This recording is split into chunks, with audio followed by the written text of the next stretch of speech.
Your first-class reservation never existed, Lauren Whitfield said, loud enough for the front cabin to hear. Adrian Brooks stood beside seat 1C with a printed confirmation in one hand and his driver's license in the other. The boarding pass was clear. First class. Seat 1C. Confirmed. Yet Charles Bennett was already sitting there, adjusting the sleeve of an expensive gray suit, while Lauren stood between him and Adrian like the matter had already been decided. The system corrected a mistake, she continued. Adrian looked past her toward the tablet in Brandon Hayes's hands. His name had vanished from the visible cabin list. Less than 5 minutes earlier, Emma Collins had scanned the same pass at the gate, watched the light turn green, and welcomed him aboard. Now Lauren spoke as though the reservation had never existed. Who changed the booking? Adrian asked. His voice was quiet, but the question moved through the cabin with more force than her accusation. Lauren folded her arms. You are not authorized to question internal procedures. Adrian glanced at Charles. Is he holding a confirmation for 1C? Charles looked toward the window instead of answering. Brandon stepped forward. Sir, there is a seat available in economy. We can move you there without any additional charge. A few passengers turned in their seats. Sarah Kim, seated across the aisle, lowered her magazine. She had watched Adrian board without argument, present every document requested, and walked directly to the seat printed on his pass. That is not a solution, Adrian said. That is a downgrade created after I arrived. Lauren's expression tightened. You are delaying departure over a seat you were never assigned. Emma stood near the galley, holding a smaller crew tablet close to her chest.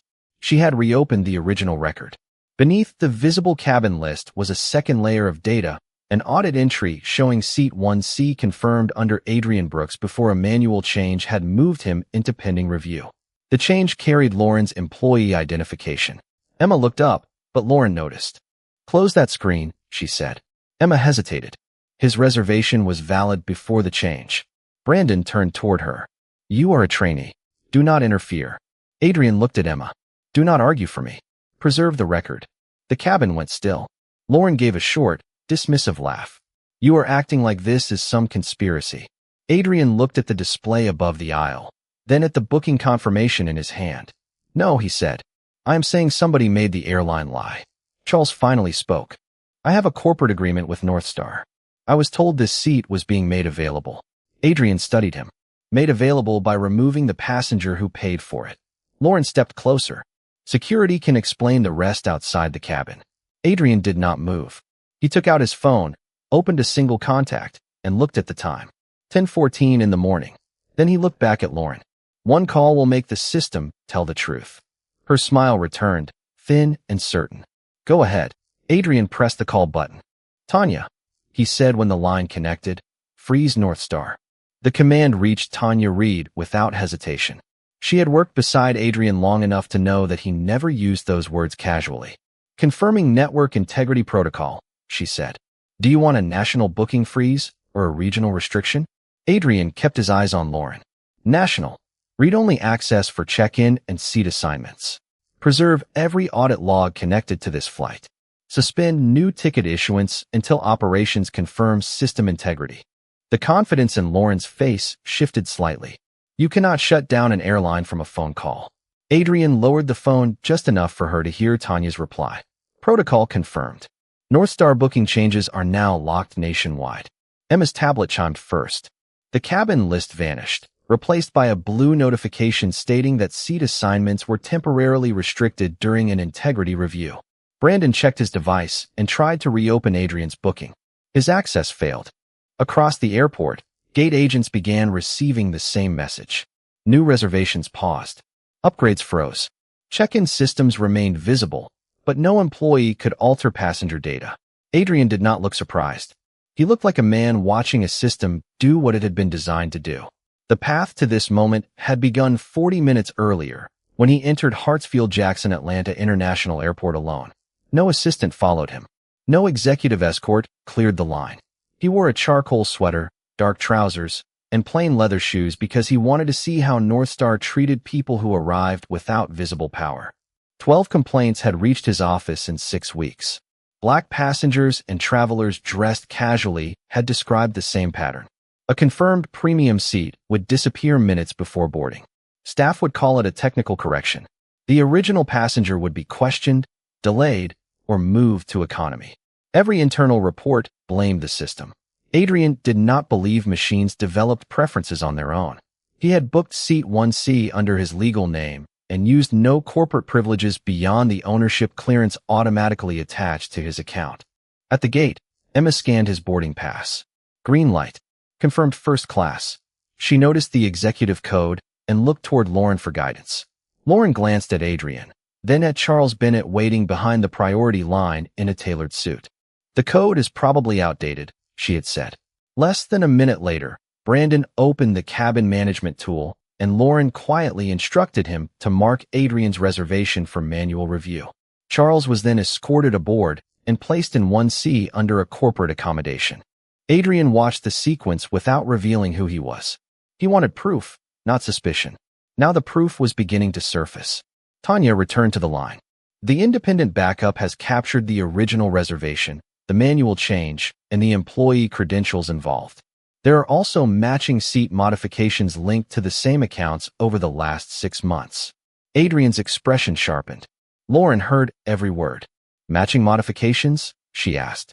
Emma looked down as new records populated her screen. More than 40 premium seat changes. The same codes. The same explanation. Pending verification. Operational correction. Passenger reassignment. Adrian looked at Lauren. This was never one missing seat. The silence inside first class deepened. It was a pattern hiding behind the word system. The pattern appeared one record at a time, each entry carrying the same polished language and the same hidden intent. Premium seat removed. Passenger placed under review. Corporate accommodation approved. Lauren watched Emma scroll through the audit layer, and for the first time, her authority looked smaller than the evidence in front of her. Brandon moved closer, trying to see the screen. Those records do not prove anything, he said. Emma looked at him. They prove the same employee accounts changed more than 40 premium reservations. Sarah Kim leaned forward from across the aisle. Were all those passengers moved after they arrived? Emma checked the timestamps. Most of them were already checked in. Adrian remained beside seat 1C, listening as the system revealed what the visible cabin list had hidden. Charles Bennett shifted in the seat, no longer comfortable. I was told this was a legitimate upgrade, he said. Adrian turned toward him. How many times? Charles looked toward Lauren. She answered for him. Mr. Bennett is one of our highest value corporate travelers.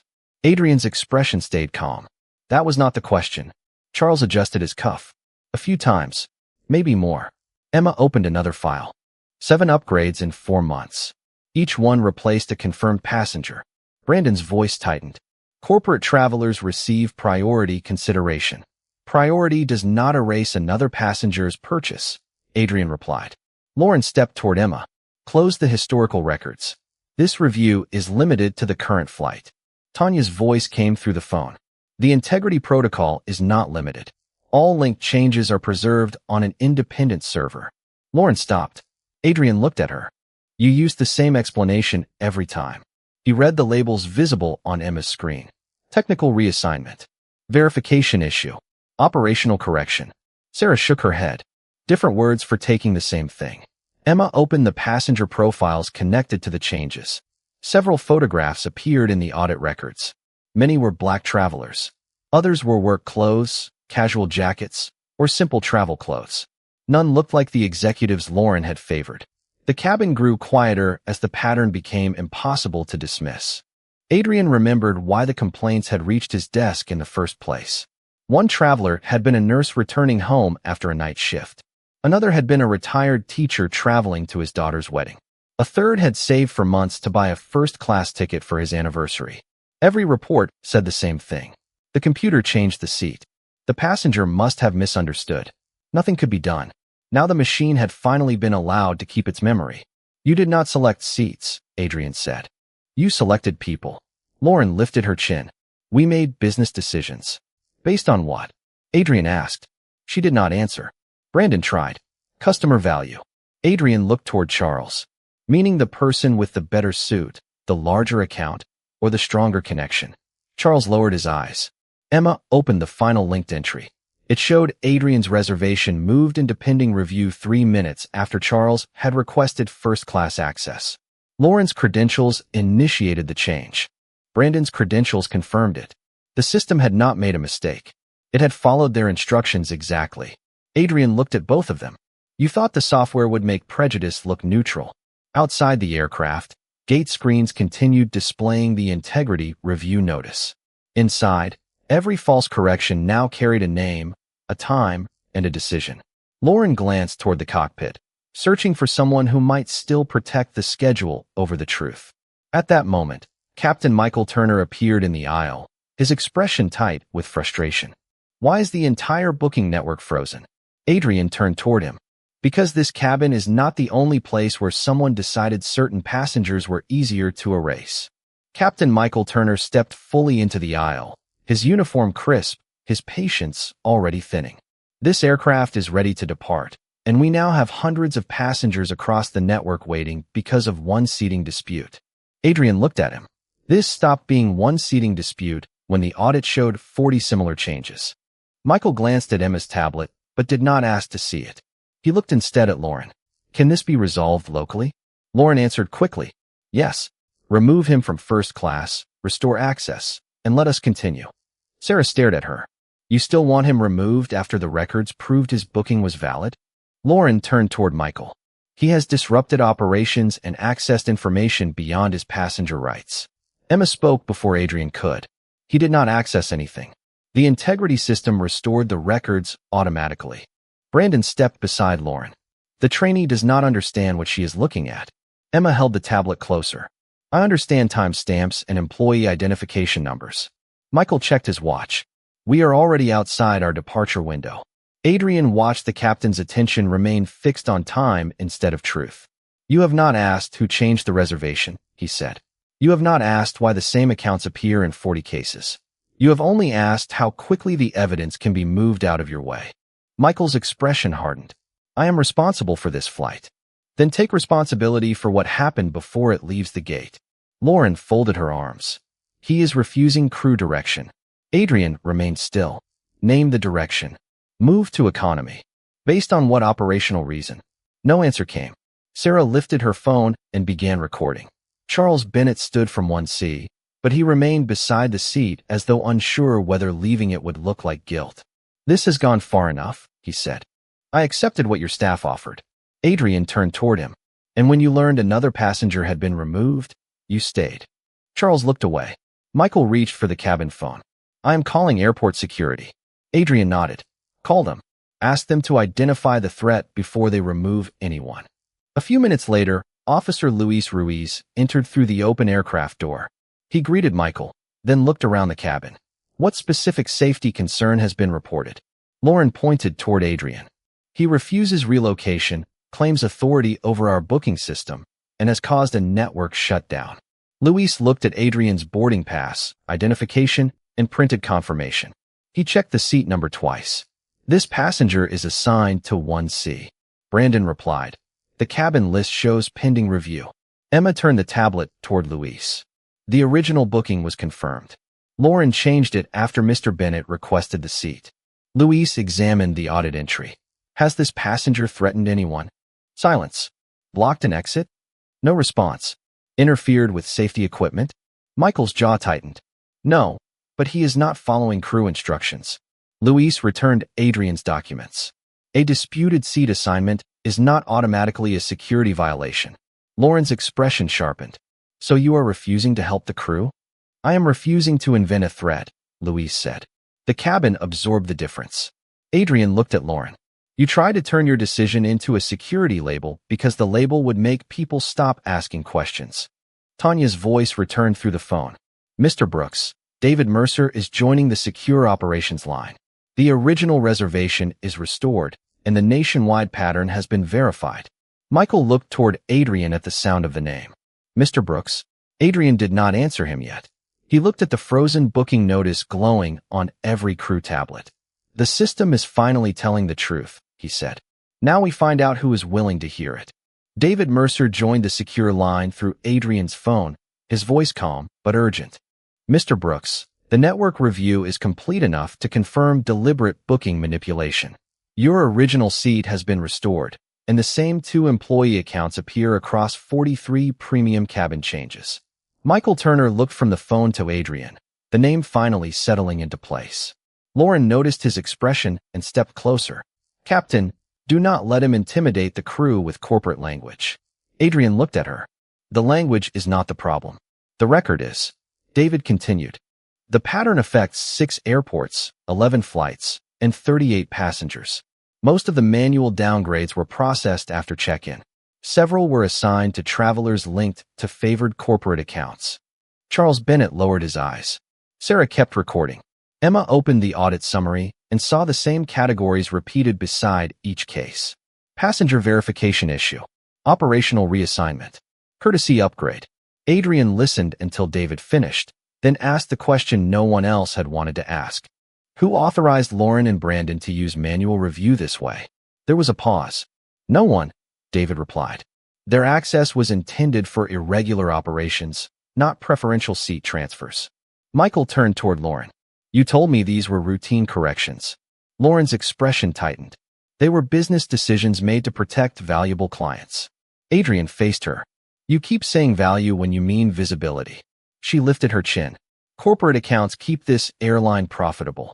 And passengers who pay for confirmed seats keep it honest. Lauren looked toward Luis, as though security might still restore the power she had lost. He is controlling the entire operation from a personal phone. Luis remained near the aircraft door. That does not make him a threat. David spoke again. For the record, Adrian Brooks is the founder and chief executive officer of Brooks Aviation Group and the controlling owner of North Star Airlines. The cabin went silent. Michael's posture changed first. Brandon stepped away from the tablet. Charles finally moved fully out of seat 1C. Lauren stared at Adrian as if the man before her had become someone else, but he had not changed at all. The same charcoal sweater, the same quiet voice, the same valid confirmation she had chosen to dismiss. Adrian looked at her steadily. You did not deny me first class because the system failed. You used the system because prejudice had already made the decision. Lauren opened her mouth, but Emma spoke first. The audit also shows several affected passengers filed complaints. David confirmed it. Those complaints were closed locally without independent review. Sarah lowered her phone slightly. So the same people changing the seats were also controlling the complaints? No one answered. Adrian's expression hardened, not with anger, but with recognition. This was larger than one cabin, larger than one missing reservation, larger than the moment Lauren believed would disappear once the aircraft door closed. He remembered his father holding a printed ticket at a gate in Baltimore many years earlier, while an employee insisted the computer could not find the reservation. His father had not argued. He had accepted the downgrade because he needed to get home. The airline later called it a technical error. Adrian had believed that explanation until he grew old enough to understand how often technology was blamed for choices made by people.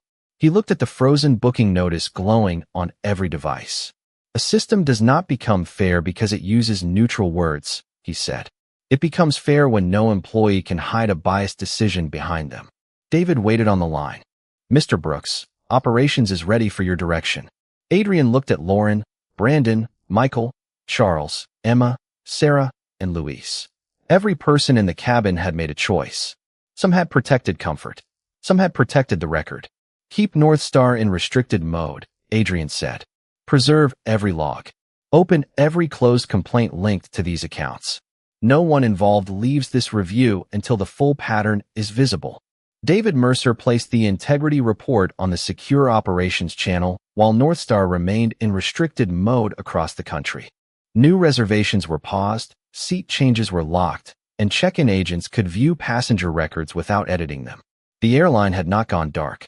It had been forced to stop changing the truth. The 43 cases are now separated by employee action, airport, passenger profile, and receiving customer, David said. Emma turned her tablet so Adrian could see the first summary. Lauren had initiated 31 changes. Brandon had confirmed 26. In several cases, both credentials appeared within seconds of each other. Michael had received delay notices connected to 9 disputed removals and approved departure without requesting independent verification. Lauren looked toward him. You knew the flights had seating problems. Michael's voice was quieter now. You told me the passengers had invalid upgrades. And you never checked, Adrian said. Michael did not answer.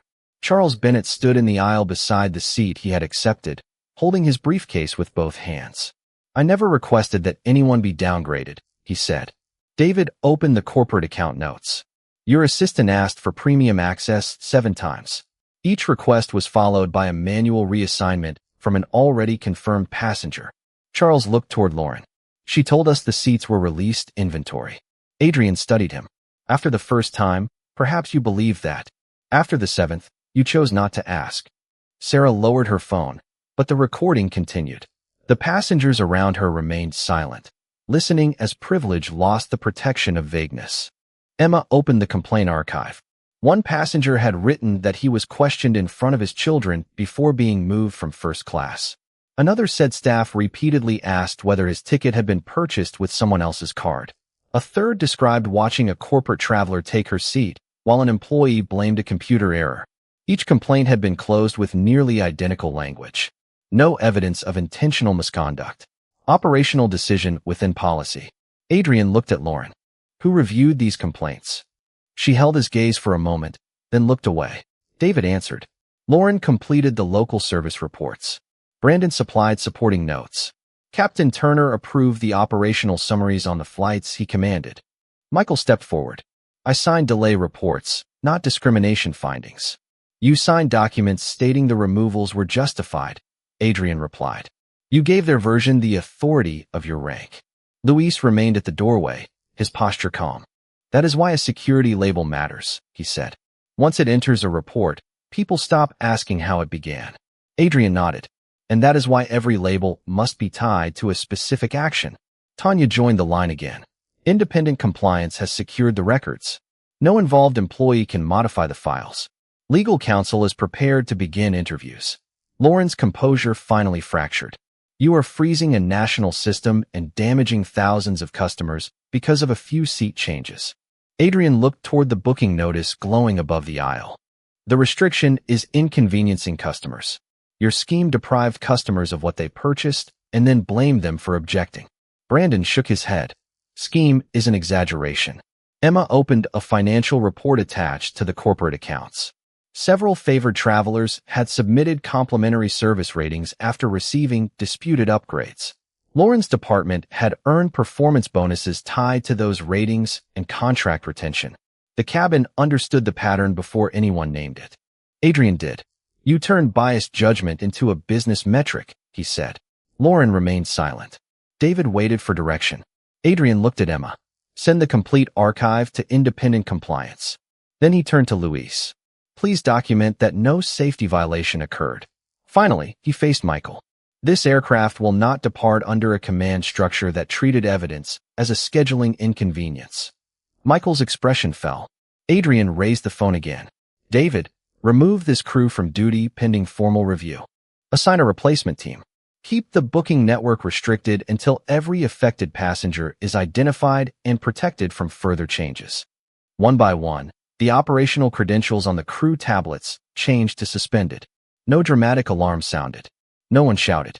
The system simply stopped recognizing the authority of the people who had taught it how to hide their choices. The suspended credentials remained on the tablets as David Mercer confirmed that the replacement crew was being assembled. Lauren stared at the screen in her hands, then at Adrian. You cannot remove an entire team based on preliminary data, she said. Adrian did not answer immediately. He looked toward Emma, whose device still displayed the preserved audit history, then toward Sarah, whose recording had captured every attempt to turn a valid reservation into a security concern. This is not preliminary, he said. The booking record is verified. The access logs are preserved. The complaint files match the same pattern. What remains preliminary is the final employment decision. Michael Turner stepped forward. Then why suspend us publicly? Adrian met his eyes. Because you still hold operational authority over passengers and records connected to the investigation. Suspension protects the evidence and the customers. It is not a performance for this cabin. David's voice came through the secure line. Independent compliance has confirmed that all affected accounts are locked. The replacement captain and service team will arrive within 30 minutes. Brandon looked toward Lauren. You said the manual changes were approved. She turned sharply. You entered your own credentials. Because you instructed me to. Their alliance began to collapse in the same aisle where it had once appeared effortless. Charles Bennett stepped farther away from seat 1C. My company will cooperate with any review, he said. Adrian looked at him. Cooperation begins with returning what you accepted. Charles glanced at the seat, then gathered his briefcase and moved across the aisle to an open business class position being held until the replacement crew arrived. He did not argue. Seat 1C stood empty again. Emma looked at Adrian. The original reservation has been restored. He nodded, but he did not sit. The empty seat had already become evidence of something larger than comfort. David continued. The integrity team has identified a concentration in the affected passenger profiles. 30 of the 38 passengers were people of color. 5 others were traveling in work uniforms or casual clothing and were marked for additional verification without documented cause. The cabin fell silent. Lauren's face tightened. That does not prove intent. Adrian looked at her steadily. Patterns do not need to announce intent to reveal impact. Sarah lowered her phone slightly. My sister lost a premium seat on Northstar last year. They told her the system had corrected an upgrade. She had paid full price. Emma searched the recovered archive. What was her name? Sarah gave it. Within seconds, another record appeared. The same manual review code. The same employee account. Lawrence. Sarah stared at the screen. She filed a complaint. David found the case. Closed locally as passenger misunderstanding. The words changed the cabin again. This was no longer an abstract report or a distant traveler. The pattern had reached someone sitting 10 feet away. Adrian turned toward Lauren.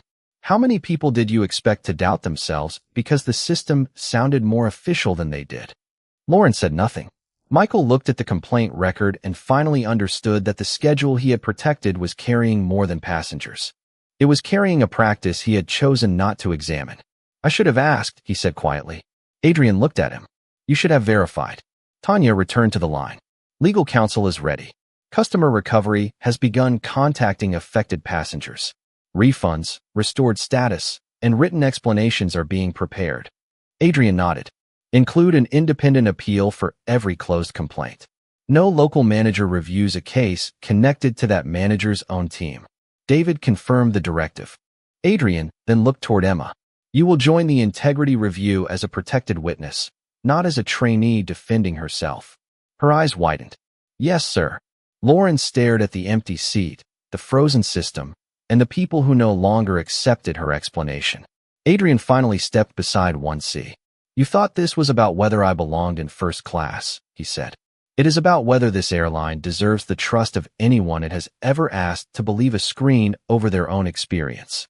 The replacement crew arrived at the aircraft door with an integrity officer from Northstar Operations, and the cabin shifted from confrontation to consequence. David Mercer remained on the secure line, while each suspended employee received a formal notice confirming removal from duty pending investigation. Lauren read hers twice. Brandon looked at the inactive login screen on his tablet as though the device had betrayed him. Michael stood beside the cockpit entrance, silent now, no longer arguing that the schedule mattered more than the record. Adrian remained beside seat 1C, but he still did not sit. David began reading the verified findings. Lauren had initiated the manual reassignment that removed Adrian from first class. Brandon had confirmed the change without passenger consent or a documented operational reason.